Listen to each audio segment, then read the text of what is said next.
इस पूरी दुनिया में 100 में से 10 लोग ऐसे हैं और 10 में से हर एक लोग ऐसा है जो इस गंदी आदत में मुब्तला है, यानी पॉर्न एडिक्शन।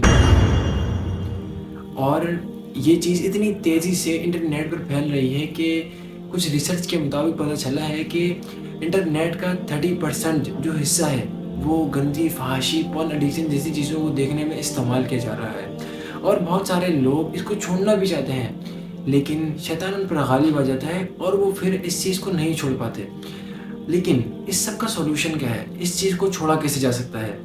और मैंने इस चीज़ को कैसे क्विट करा, इस चीज़ को कैसे बीट करा, इस वीडियो में जानते हैं।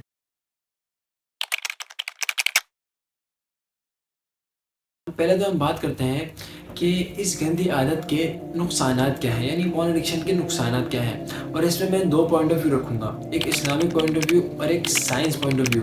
इस्लामिक पॉइंट ऑफ व्यू से अगर देखा जाए तो ये चीज़ हमारा दीन बहुत सख्ती से मना करता है। और पहली तो बात ये देखी जाए कि ये चीज़ हमारे लिए बड़ा गुनाह है या छोटा गुनाह है। अगर ये उलमा बताते हैं कि ये बड़ा गुनाह इसलिए है क्योंकि ये बंदा करते करते हराम की तरफ चले जाता है, और जिस चीज़ से इंसान हराम की तरफ जाए वो बड़ा गुनाह होता है। और अगर आप मान लें कि ये छोटा गुनाह है और इसको रेगुलर करते रहें, हर दिन करते रहें, इसको आदत बना लें, तो ये ऑटोमेटिकली बड़ा गुनाह बन जाता है।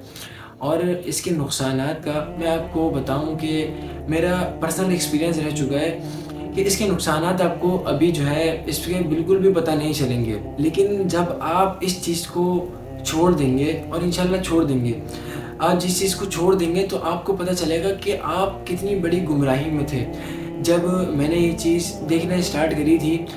और आप जब स्क्रीन पे कोई ऐसी चीज़ देखते हैं जिससे आपको प्लेजर मिलता है, जिसमें नंगापन, फहाशी दिखाई जा रही होती है स्क्रीन पे, तो स्क्रीन पे ही लुक्स गुड, बट आप हकीकतन देखते हैं, अपनी ज़िंदगी में देखते हैं, तो आपको एक ऐसा खौफ दिखता है कि आपने ज़िंदगी में वो खौफ बिल्कुल भी नहीं देखा होगा। यानी जो चीज़ें हम इंटरनेट पे देखते हैं, स्क्रीन पर देखते हैं, जो बॉडी पार्ट जो अल्लाह ताला ने जिसको हमें ढाँपने का हुक्म दिया है, उन चीज़ों को हम अपनी आँखों से, खुली आँखों से देख रहे होते हैं, गुनहगार आँखों से देख रहे होते हैं, तो उसका असर क्या होता है, उसकी बर्बादी ये होती है कि आपको अपने इर्द-गिर्द, आप अपने घर में भी ऐसी जगहों पे आपकी नज़र पड़ जाती है कि आप सोच भी नहीं सकते, और समझदार के लिए इशारा काफ़ी। तो और आप कहीं बाहर जाते हैं तो आपकी ऐसी जगहों पे नज़र पड़ती है, गंदी जगहों पे, कि आप सोचते हैं कि इससे अच्छा था कि मैं डूब के मर ही जाऊँ। और एंड देन आपको एहसास होगा कि how big of sin I was committing और स्टिल। तो ये तो मेरा पर्सनल एक्सपीरियंस हो गया, जो कि वाकई बहुत ख़तरनाक एक्सपीरियंस रहा। अल्लाह ताला माफ़ फरमाए हम सबको।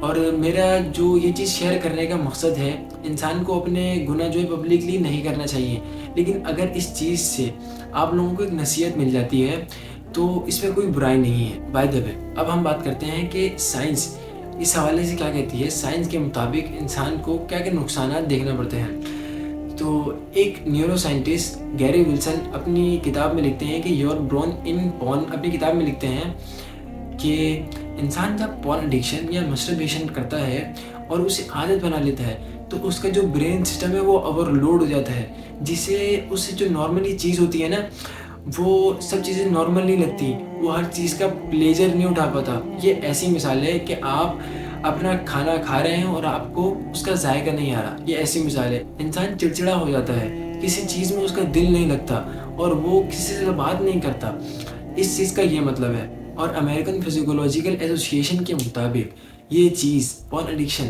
और अब मस्टरबेशन, इसको आप रिपीट करते रहते हैं, तो इस चीज़ से आपकी डिप्रेशन, एंजाइटी काफ़ी हद तक बढ़ जाती है। यहाँ तक तो हो गए नुकसानात के बारे में। अब इसका सोल्यूशन क्या है, हम इसे छोड़ कैसे सकते हैं? इसमें मैं आपको एक राय देता हूँ कि इंसान को ना शैतान जब ज़्यादा हमला करता है कि जब वो अकेला होता है, तन्हा होता है।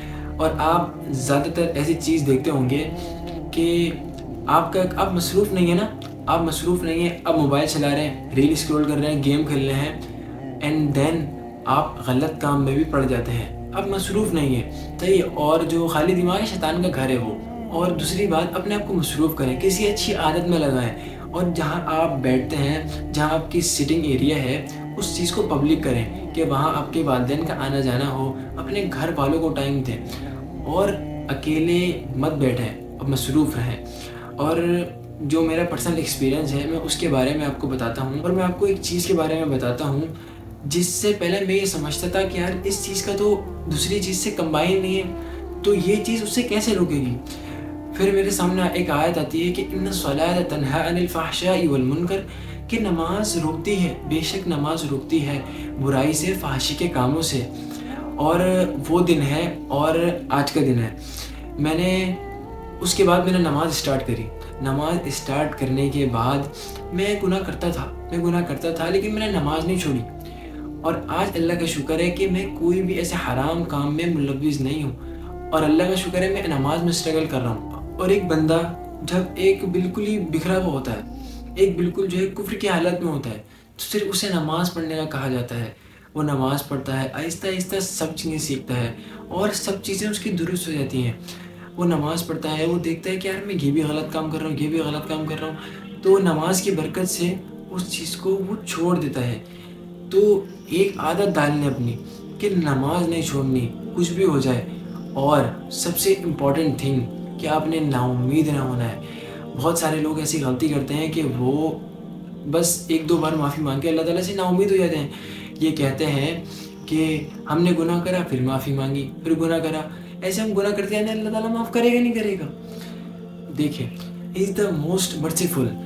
اور ایک حدیث میں آتا ہے کہ آپ صلی اللہ علیہ وسلم نے فرمایا کہ ایک شخص کا معاملہ ایسا اللہ تعالیٰ کے پاس آیا کہ اس نے گناہ کیا، اس نے سرکشی کی، وہ فوراً اللہ تعالیٰ کی طرف دوڑا، فرمایا کہ اے اللہ، میرے سے گناہ ہو گیا، مجھے معاف فرمائیے، مجھ سے سرکشی ہو گئی۔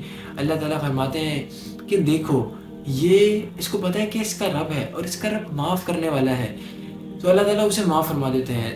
یہی واقعہ دوسری مرتبہ ہوتا ہے، وہ شخص آتا ہے گناہ کر کے، بولتا ہے اللہ مجھے دوبارہ غلط کام ہو گیا ہے، مجھے معاف فرمائیے، اور اللہ تعالیٰ فرماتے ہیں اس کو پتہ ہے اس کا رب ہے اور معاف کرنے والا ہے، اور اس کو ڈر بھی ہے کہ اس کا رب اس کو عذاب بھی دے سکتا ہے، تو اللہ تعالیٰ اسے معاف فرما دیتے ہیں۔ ایسی کئی مرتبہ یہ واقعہ ہوتا ہے، تو اللہ تعالیٰ فرماتے ہیں کہ اب میں نے تمہیں مکمل معاف کر دیا ہے، یعنی جب تک تم مجھ سے توبہ کرتے رہو گے، مجھ سے نا امید نہ ہوگے، میں تمہیں معاف کرتا رہوں گا۔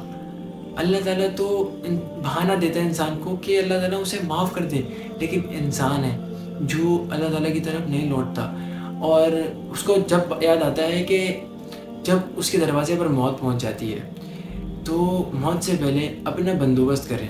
عقل مند شخص وہی ہے جو اپنی منزل سے پہنچنے سے پہلے اس کی تیاری کر لے۔ اور آخری میں آپ کو ایک پریکٹیکل ٹپ دینا چاہوں گا، اور وہ یہ ہے کہ اگر آپ مہینے میں سوچیں کہ اگر آپ 10 مرتبہ ایسی غلط کام کرتے ہیں، غلط عادت اپناتے ہیں، تو اس عادت کو آہستہ آہستہ کم کرنا شروع کریں۔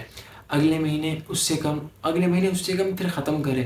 پھر اب کوشش کریں کہ نہیں، اب میں نے بالکل بھی نہیں کرنا، اپنے اوپر قابو رکھنا ہے، اور جب بھی ایسی حالت آپ کے اوپر طاری ہو کہ آپ گناہ کرنے کے قریب جا رہے ہوں، تو آپ پڑھیں اعوذ باللہ من الشیطان الرجیم، پھر اللہ سے پناہ مانگیں، لا حول ولا قوت الا باللہ العلی العظیم، اذکار کریں۔ اور ایک بات دھیان میں رکھیں، ایک بات ذہن میں رکھیں کہ آپ کچھ بھی کر رہے ہیں، آپ کسی کمرے میں بند ہیں، آپ واش روم میں ہیں، آپ کسی غار میں زمین کے نیچے ہی ہیں، آپ سمندروں میں ہیں، ہی از واچنگ یو، اور وہ قیامت کے دن آپ کو پکڑے گا۔ تو یہ خیال رکھا کریں کہ اللہ تعالیٰ ہر جگہ دیکھ رہا ہے۔